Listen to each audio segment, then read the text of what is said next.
There are 4 important truths that I want you to know and to remember, my dear friends. 4 na napakahalagang katotohanan sa ating buhay. The first one, you are valuable. Mahalaga ka. Ikaw yung tinutukoy ni Jesus sa Ebanghelyo na banal na perlas. Lahat tayo, nung ginawa tayo ng Diyos, ang sinabi niya, very good. Do not forget that. Ano man ang iyong nararanasan ngayon, may problema man, may kabiguan, meron ka man sakit sa iyong katawan, problema sa iyong relasyon, ano man ang masama na iyong nararanasan, ano man ang pangit na sitwasyon sa iyong buhay, huwag mong kakalimutan yan. You are valuable. You are important. You are special. You are different. You are unique. Walang ibang makakapalit sa iyo. Nag-iisa ka lang. Kaya nga, pag nawala ang tao dito sa mundo, iniiyakan siya. Kasi wala nang daraan, wala nang darating na kamukha niya. Kahit ang kambal, magkamukha sila, magkaiba pa rin yan. Please remember that you are important. Bawat umaga tignan mo ang iyong sarili sa salamin. Sabihin mo, ang ganda-ganda ko, ang gwapo-gwapo ko. Maniwala ka, magaling ka, matalino ka, masipag ka. Ginagawa mong kaya mo. You're doing the best that you can. Believe that because God believes in you. That is how God sees us. Ganyan tayo tinitignan ng Diyos. Yan ang tingin ng Diyos sa atin. Pero kung papakinggan mo, ang tingin ng ibang tao tungkol sa'yo, madidepress ka, malulungkot ka. Amen? Kasi kung ang Diyos ang tingin niya sa'yo, mabuti. Meron at merong tao, ang paniwala niya, ang tingin niya sa'yo, masama. Amen? Kaya kung tinitignan ka ring masama ng ibang tao, alalahanin mo, mabuti ka, mahalaga ka. Say that to yourself. I am valuable. I am special. I am important.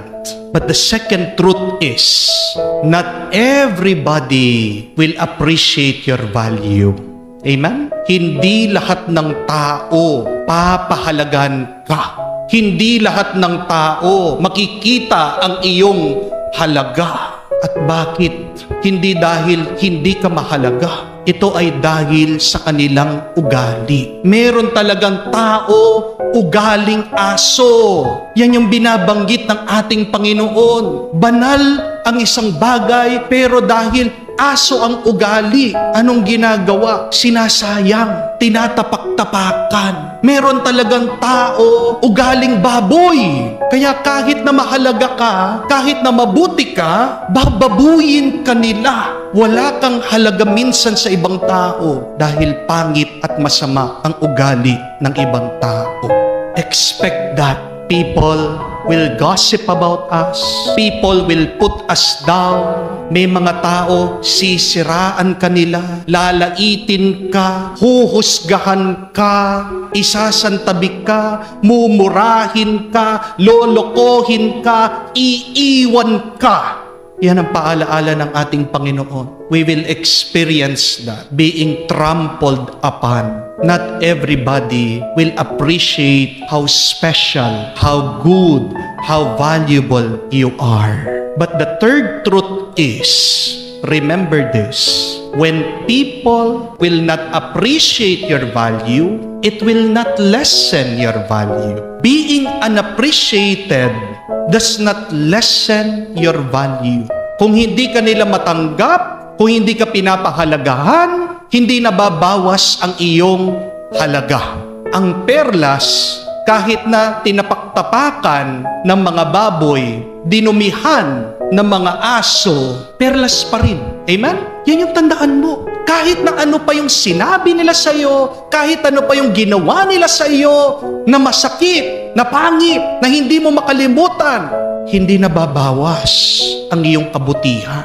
Huwag mo din sanang bawasan ang iyong halaga dahil lang sa mga mangilan-ngilan na hindi ka pinapahalagahan. Remember that if people do not appreciate you, it does not affect your value. Amen? At pang-apat, kahuli-ulihan, it still hurts being unappreciated. Masakit pa rin ang hindi pinapahalagahan. Oo, hindi nababawas ang iyong halaga pag hindi ka pinapahalaga ng iba. Pero aminin man natin o hindi, masakit pa rin ang binabaliwala.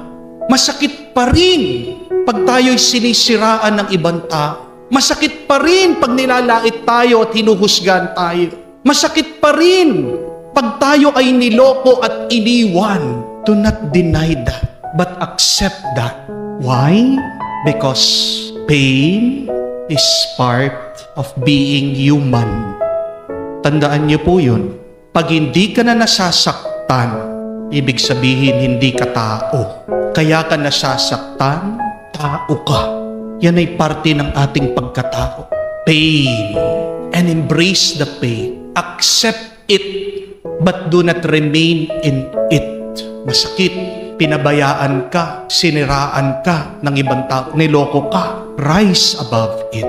Use the pain to add more value to your life. Use the pain to change, to grow. But learn from that pain. Matuto ka dyan sa sakit na yan. At anong kailangan nating matutunan?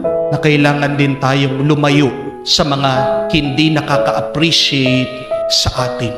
Kung hindi ka pinapahalagahan, umalis ka, lumayo-layo ka. Dahil apektado ka pa rin kahit paano.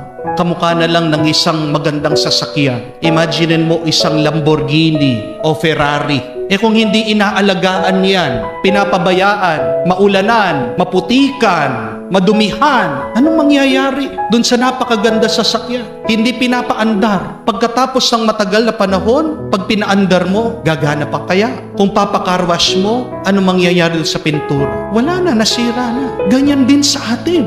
Kahit na hindi nabawas yung ating halaga, may epekto pa rin ang ginagawa ng ibang tao sa atin. Kaya maging marunong tayo. Yan ang paalaala ng ating Panginoon. Be wise. Do not waste your life, your value, throwing it to people who are like dogs and pigs. Kung alam mo na ugali niyan parang aso, kung alam mo ugali niyan parang baboy, huwag kang lalapit, hintuan mo na yung pagbibigay ng sarili mo sa kanila. Lumayo-layo ka, ipagdasal mo sila, naway tulungan sila ng Diyos magbago. Pag-isip na silang tao at pag matino na ang kanilang ugali, sige, diyan ka bumalik, diyan ka manatili sa kanila. Do you want to be happy? Do you want to be at peace? Remember these 4 truths. 4 na mahalagang katotohanan. Mahalaga ka, pero hindi lahat papahalagahan ka. At kung hindi ka pinapahalagahan, hindi nababawas ang iyong halaga. At pang-4, masakit din kung hindi ka pinapahalagahan. Kaya lumayo-layo ka muna. I am praying that you be at peace and happy, remembering these 4 very important truths.